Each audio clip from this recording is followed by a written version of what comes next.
You'll find photos, the stories of last week's racing. Plus, of course, the program is not complete without a visit to the page called The Era of Nostalgia. All right, here we go. Off of turn 4. Tim Bennett lets him loose, and it is going to be the 64 of Paul Coutu that jumps out in front. Paul will take over the top spot as they head for turn number 2. Steve Kennaway tries to make a comeback on the outside. He's in that blue and white number 38 car, but Jason Chicolas in car number 7 is on the inside, and he's putting up a real serious challenge. Joe Arena riding there in the 4 spot as the race for second heats up just ahead as Kennaway takes the spot away from Chicolas, who slides back into 3rd. Keep an eye out on the 73 of Barnett. He works to the outside of the 36 of Sundin and the 74 of Joe Arena trying to crack the top 5. Jesse Gleason is flying high, wide, and handsome with that 81 car. He now looks to the outside to challenge Chicolas for position 3 on the speedway. They come back to the start-finish line with Coutu out in front, Kennaway in the 2nd spot, and a side-by-side duel for positions 3, 4, 5, 6, 7, 8, and almost 3 wide for 9. Jesse Gleason leads that second pack of traffic down the back straightaway. Chicolas trying to slide into line and maybe to the inside in 4th. Barnett back into the top 5 in car number 73 with Joe Arena in the 74 riding 6th. They'll finally get single file, Russ. Also keep an eye on the point leader, Sean Monahan, in car number 55. Not lagging too far behind right now in 8th. Almost single file with a couple of exceptions. Larry Barnett being the first as he looks to the inside of Chicolas. Scott Sundin in the 36 looks to the inside of Joe Arena. And here comes Moose Doughton. That's the green number 39 race car. They come off of turn 4 back to the start-finish line. And it continues to be Paul Coutu's race, but a lot is happening in his rearview mirror. Yeah, Kennaway closing up now to within a car length, and Jesse Gleason in car number 81 is ready to make this a 3-car fight for the lead. And Barnett, top 5, not enough, goes to the inside of Chicolas. He wants the 4th spot by the time they complete lap number 5. And here's the battle for the lead. Further up, Kennaway had a look to the inside of Coutu. Fell back in the line in 2nd. Steve Kennaway is looking high, low, just about any place he possibly can to try to find a weak spot in the defense of Paul Coutu. But Paul knows his way around this speedway.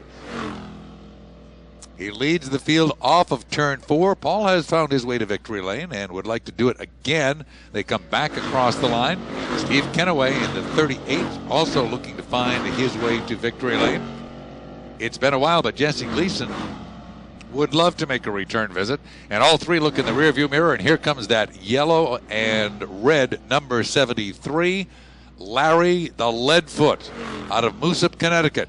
Barnett in the 73 has moved into the 4th position, and he is marching forward. Just zipping up through the field in car number 73, while the 55 struggles a bit. Monahan goes to the outside of Doughton in turn number 1. Can't make the pass for the 8th spot.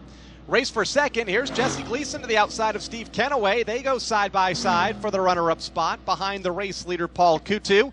And that allows Barnett to close in even more in car number 73 in the 4th spot.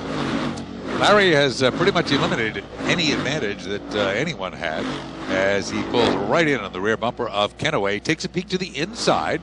Can't make the move coming off of 2. Kennaway closes the door. Barnett has to back off, and Barnett now looks in the mirror. Here comes Scott Sundin in that red number 36 car. So the heat just gets turned up another notch or 2 as Joe Plonsky is off the pace with car number 00. All the heavy hitters now beginning to make their way toward the front of the pack. 36 of Scott Sundin, as you mentioned. Joe Arena not too far out of the mix in the 74, and Monahan in the 55 gets by Moose Doughton on the back straightaway for the 7th spot. As the field will receive the halfway signal this time by 10 down, 10 to go for race leader Paul Coutu. He's led the entire distance thus far. I'll bet it seems like 100 laps for Coutu as he looks in the rearview mirror. He has had to deal with Steve Kennaway. He's had to deal with Jason Chicolas. Now he finds Jesse Gleason breathing down his tailpipe. And he can also see the reflection coming off of the Barnett machine. So Coutu, with his hands full, has done a masterful job of holding off all challengers, at least the first 10, make it 11 laps. Top 4 begin to break away from Sundin in the 36. In the 5th spot, Chicolas back to 6th, then Arena and Monahan But it's all Paul Coutu right now at the front of the field as the 81 of Gleason continues to close in. Kenaway rides in third. Barnett kind of stalled out there in the fourth spot, charging up through the field early on. Looks to the inside of Kenaway to take that spot away, that being for position number 3. He takes a peek to the inside. Steve gets a little bit high on the racetrack, and when he does, that gives Larry the opportunity to stick the nose down low, and Barnett takes full advantage of that little tiny slip made by Steve Kenaway's car over in turn number 2. So Barnett picks things up a notch, moves into the third spot, and now takes a look to the rear bumper of Gleason. But I'll tell you, Kyle, laps are beginning to dwindle down. 13 are up on the boards. This is a 20-lap feature event, 7 to go, 6.5 as they head down the back straightaway, if you want to get technical. And Paul Coutu is probably counting it in inches. And Gleason, watching him riding that second spot, he's looked to the inside. Now he's kind of testing the waters in that outside lane. Not wanting to open the door too much, as he did right there off of turn number 4. As here comes Larry Barnett diving to the inside. He'll take advantage of every opportunity and trying to take another one right here away from the 81 car of Jesse Gleason for the second spot. Gleason got a great run off the second turn, but here comes Larry once again. Barnett dives deep into turn number 3, pulls up alongside. They are challenging door handle to door handle at the start-finish line. Paul Coutu able to pick up maybe a car length or 2 advantage while all of this side-by-side racing was going on, but suddenly that disappears as the 81 got high, wide, and handsome coming off of second turn, and that, again, opened the door nice and wide for Larry Barnett. And about taking advantage of the opportunities presented to him, and he is doing just that, up and into the second spot and continuing to close in. And for Larry, plenty of time, 4 laps to go to close in and to pass the race leader. Paul Coutu has led all 16 of the laps thus far, and perhaps his toughest challenger sets on his back bumper on the backstretch as Kenaway is off the pace on the backstretch. Car number 38, front-running car earlier, out stops now at the entrance of turn number 3. And we are going to see if he does stop or if he's going to be able to get down off of the speedway. And it looks like he is going to be able to pull out of harm's way so that we can remain under green as Barnett tries to close in. Kyle, we're getting down to 2 laps to go. 2 to go. Off of turn 4, they come back to the start-finish line. There's the 2-lap marker.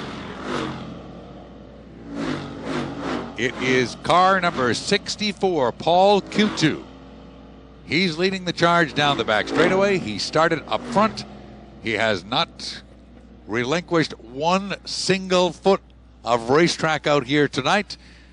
He looks to the start-finish line. Kind of a sigh of relief. He knows he's got 1 lap remaining, and all he has to do is hold off the winningest driver in the history of this division, Larry Barnett. He has to do it now for a half lap. They're headed for turn 3. Paul Coutu, the driver of car number 64, down to the bottom of the speedway, closes the door, maintains the top spot, and Coutu will take down the win. Barnett is second, followed by Gleason and Sundin. Car 64 with Paul Coutu at the controls takes down the win tonight, defeating Larry Barnett in the 73, the 81 of Jesse Gleason, and the 36 of Scott Sundin.